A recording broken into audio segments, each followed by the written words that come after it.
hala kadınların mühendislik bölümlerine yönelmeleri bazı kesimler tarafından garip karşılanıyor ve bizler küçük yaşlardan itibaren bu tarz alanlardan uzaklaştırılmış olarak büyütülüyoruz.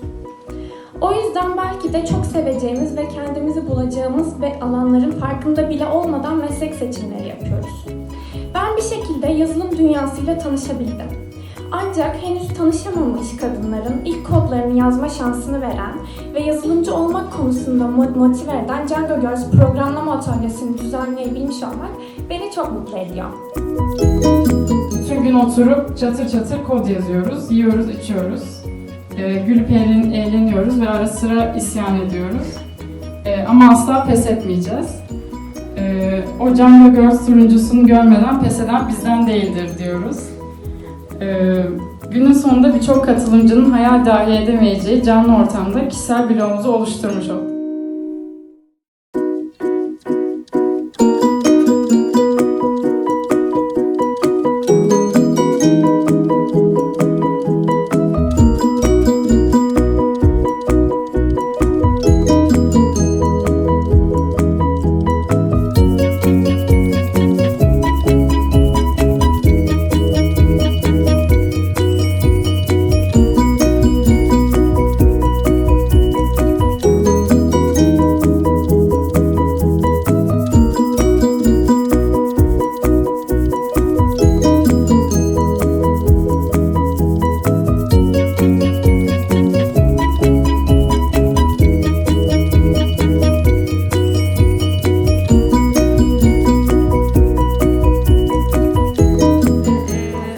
Sonlarını verip mentorlarımızın buraya gelip bize bilmediğimiz şeyleri aktarmaları çok büyük bir özveri olduğunu düşünüyoruz.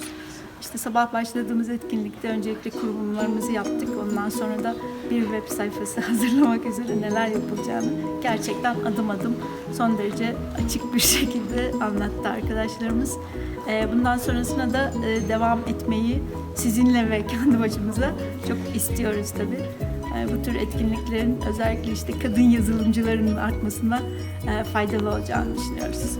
Gelirken kafamda kendi web sitemi oluşturma ihtimalim var mı bunu öğrenmek vardı. Ve buraya geldikten sonra da evet Django'yu kullanarak kendi web sitemi oluşturabilirim. Bunun için biraz çalışmam gerekiyor.